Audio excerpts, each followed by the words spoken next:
Picture this, a dark, enigmatic world where power doesn't come from being a shiny, moral hero, but from navigating the murky waters of questionable choices. A team misunderstood, feared, and let's face it, made up of folks you probably wouldn't want at your dinner table. Marvel's Thunderbolts is gearing up to challenge the idea of what makes a hero, and it's about to shake the foundations of the Marvel Cinematic Universe MCU in a big way. This isn't your run-of-the-mill superhero team-up. No, this crew is more like the Avengers' rowdy cousins who live in the shadows, dealing with problems in ways that would make the Avengers squirm.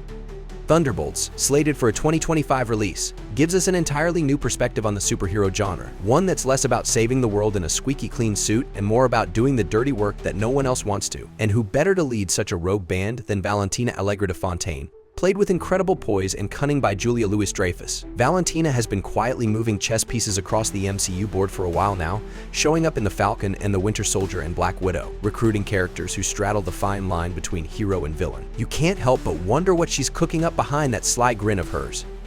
Now, let's talk about the Thunderbolts themselves because, man, this is a lineup you won't forget. First up is Florence Pugh's Yelena Belova. If you loved her in Black Widow, you're going to eat up the sheer fire and charisma she brings to this squad. She's not your typical follow-the-rules hero. Her style is lethal, efficient, and dripping with sarcasm, a perfect fit for the Thunderbolts' darker tone. Then, we've got David Harbour's Red Guardian, Russia's answer to Captain America, but with way more grizzled humor and a ton of emotional baggage. Pair him up with Wyatt Russell's U.S. Agent, a guy who's constantly wrestling with his morality, and you've got two super soldiers who are more likely to butt heads than to fist bump after a mission.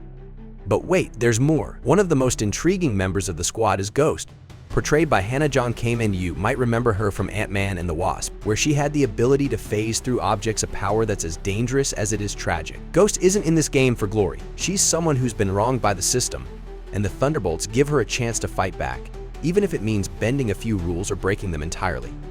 Now, we can't forget the wild card of the group, Bucky Barnes, aka the Winter Soldier. He's the one member of the squad with an actual hero's resume, having fought alongside the Avengers. But let's be real, Bucky's no stranger to darkness. He's lived it. And that's what makes him such an interesting addition to this team. He knows how to operate in the gray areas, making him the perfect counterbalance to the more chaotic members of the Thunderbolts.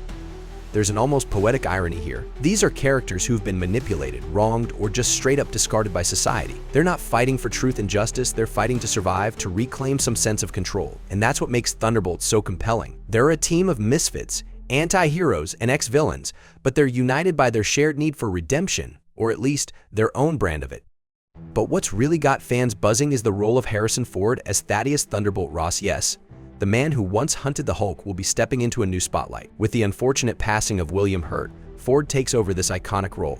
And if the comic books are anything to go by, we might see him go full Red Hulk. Just imagine. Harrison Ford, grizzled and tough as ever, hulking out in a fit of rage. That's the kind of moment that could break the internet. Now, if you're thinking this all sounds a bit like DC Suicide Squad, well, you're not wrong. There are definitely similarities. Both teams are made up of anti-heroes and villains forced into saving the day. But Thunderbolts has the unique advantage of the MCU's deeply intertwined storytelling. These aren't just random villains tossed together. We've been watching many of these characters evolve over multiple films and series, which means there's already an emotional connection with the audience. We care about what happens to them, whether they win or lose, or if they finally find the redemption they've been seeking. And here's where things get really interesting: fan theories. Some think the Thunderbolts will play a much larger role in the MCU's future, potentially setting up conflicts with more established heroes like the Avengers. Could we see the Thunderbolts taking on missions that clash with the moral compass of Earth's mightiest heroes? Absolutely. There's also speculation that Valentina has a hidden agenda, and honestly, with her track record, that seems like a safe bet. Others are theorizing about who else might join the squad. We've heard whispers of Clint Barton's Hawkeye, and even Zemo, the mastermind behind Captain America: Civil War, could make an appearance. Every time we think we figured out the Thunderbolts, Marvel throws another curveball. And that's exactly why this film is going to keep us all on the edge of our seats. So there you have it. Thunderbolts is shaping up to be one of the MCU's most daring projects, pulling together a team of characters who are as flawed as they are fascinating. This isn't just another superhero movie. It's a story about redemption, about what happens when the lines between good and evil blur, and how far some are willing to go to make things right on their own terms. And trust me, you're going to want to see where this wild ride takes us. Don't forget to drop your thoughts in the comments, hit that like button. And if you haven't subscribed yet, what are you waiting for? Check out the description for all the juicy details. More insights are waiting for you below or in the comments.